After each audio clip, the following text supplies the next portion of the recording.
इकडे ये ना, हे बघ ना.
सगळे विद्यार्थी थोडे मागे जा, थोडे सगळ्यांना दिसणार आहे.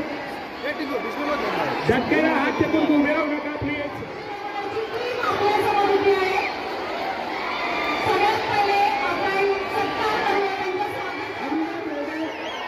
त्यांचा सन्मान करताय म्हात्रे सर. मी प्रताप सरांना विनंती करतो की चित्रपटाची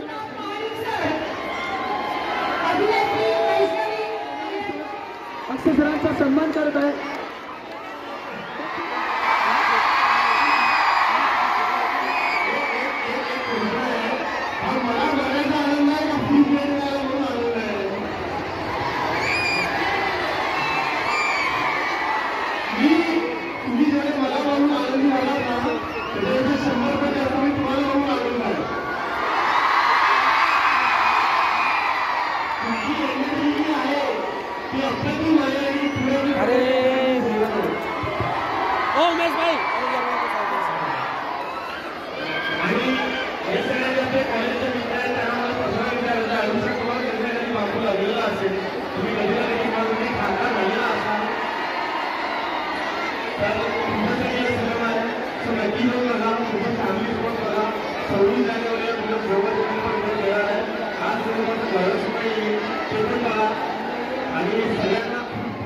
आपण ऐकूया.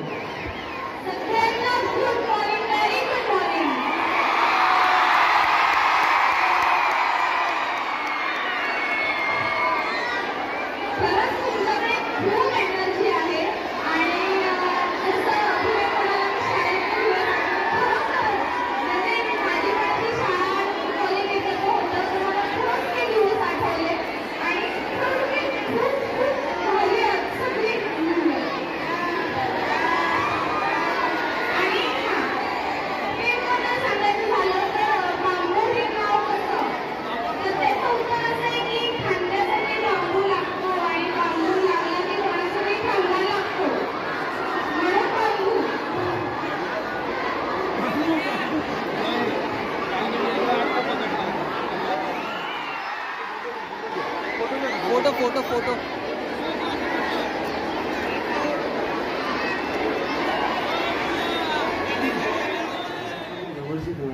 मला आतापर्यंत खूप अनेक प्रेक्षक, आता 5-6 वर्ष झाली मला फिल्म इंडस्ट्रीमध्ये, तर अनेक प्रेक्षक सांगत असतात तू कॉमेडी फिल्म कधी करणार. आणि मला आत्तापर्यंत सगळे जे आले तर रोमॅन्स आणि अशा सिनेमेच जास्त आले. आणि बांबू ही कॉमेडी फिल्म आहे आणि त्यातला ह्युमर अतिशय युनिक आहे. तो लोकांना त्याच्यामध्ये काहीतरी नवल मिळेल, काहीतरी नवीन मिळेल आणि लोकांना ते खूप आवडेल. म्हणजे आम्ही जेव्हा स्क्रिप्ट वाचायचो, नेहमी वाचायचो, तर आम्हीच खूप केवढे हसायचो आणि एवढं काम करताना पण ते ह्युमर जो एक रिॲक्टिव्ह ह्युमर आहे सिनेमाचा, तो लोकांना प्रचंड आवडेल. आणि माझं लूक पण वेगळा आहे, मी खूप वेगळं कॅरेक्टर करतो आहे आणि 15 दिवस जवळपास मी वर्कशॉप करत होतो सिनेमाचा. आणि मला मागचा सिनेमा रोमॅन्टिक होता, हा वेगळा काहीतरी वेगळा लूक आहे, वेगळं सगळं वेगळं आहे. त्यामुळे खूप आनंद होतो, लोकांना पण काहीतरी ड्रीम्स देऊ शकतो. तर खूप उत्सुक आहे लोकांना मी सिनेमा दाखवायला. येस, पहिली फिल्म आहे माझी. सो भीती होती मनामध्ये खूप, कारण छोट्या छोट्या पडद्यावर काम केलेलं आणि खूप मोठ्या बिग स्क्रीनवर दिसणार आहे. तर त्याचं शूटिंग कसं असतं किंवा त्याची एक पद्धत, वेगळी पद्धत असते, ती कशी असते हे मला काहीच आयडिया नव्हती. सो सगळा नवीन एक्सपिरियन्स होता. खूप शिकायला मिळालं, ओरडा पण मिळाला, बघायला पण मजा आली. पण खरंच बऱ्याच नवीन गोष्टी ज्या मी एक्सपिरियन्स केल्या नव्हत्या त्या मिळाल्या मला करायला.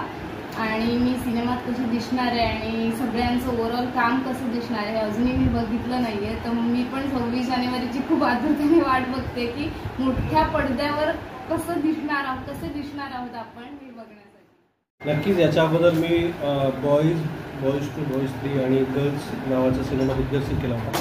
बांबू यावेळेस नाविन्य काय आहे, कारण कनेक्टिव्हिटी आहे. प्रत्येक तरुणाला, प्रत्येक वर्गाला, प्रत्येक एज ग्रुपला हा होणार आहे. कारण जेव्हा आपण कॉलेजमध्ये आपली जी बेस्ट फ्रेंड असते आणि तिला जेव्हा आपण प्रपोज करायला जातो तेव्हा तिचं म्हणणं असतं, यार मी तुला त्या नजरेने कधी पाहिलं नाही, कारण तू मित्रापेक्षा जास्त आहेत आणि बॉयफ्रेंडपेक्षा जरा कमी आहे. तर हार्टब्रेकचा खांदा झालेल्या प्रत्येकाची गोष्ट आहे. बांबू हे नाव का, कारण प्रत्येकाला खांदा देत देत माझ्या आयुष्यामध्ये बांबू कसे लागले होते आणि हे सगळ्यांचेच लागतात. त्याच्यामुळे ही सगळ्यांना कनेक्ट होईल. याच्यामध्ये सोशल मेसेज आहेत, पण तुम्हाला आत्ता सांगायचं नाही, तो जरा दुखीत आहे या सिनेमाचा. पण सगळ्यांना आवडेल आणि सगळ्यांना रिलेट होईल असा सिनेमा आहे. या सिनेमाची निर्मिती प्रथम पदार्पण आहे तेजस्विनी पंडित आणि संतोष खेर यांचं. आणि सिनेमासृष्टीत ॲज अन अभिनेत्री म्हणून पण पहिलं पदार्पण आहे वैष्णवी कल्याणकर यांचं. या सिनेमामध्ये वैष्णवीसोबत अभिनय बिर्डे, पार्थ भालेराव, शिवाजी साटम, समीर चौगुले, अतुल काळे, सुनील राणाडे अशी बऱ्यापैकी टीम आहे. आणि येत्या 26 जानेवारीला सिनेमा रिलीज होतो. तुम्हाला सगळ्यांना बघायला नक्कीच आवडेल आणि आय एम शुअर हा मी केलेल्या मागच्या सिनेमांपेक्षा जास्त लोकांना आवडेल आणि लोक त्याला खूप जास्त गर्दी करतील. याचं गाणं आत्ता 11 वाजले, 11 वाजता डॉट आत्ता हे याचं पहिलं गाणं येणार आहे जे तुम्हाला बघायला मिळेल आणि तो पहिला लुक आहे आमचा. सो ते गाणं पण कसं वाटतंय ते कमेंटमध्ये तुम्ही सगळ्यांनी सांगाल आणि जास्तीत जास्त ते गाणं जर शेअर केलं तर बांबूचा प्रसार व्हायला मदत होईल.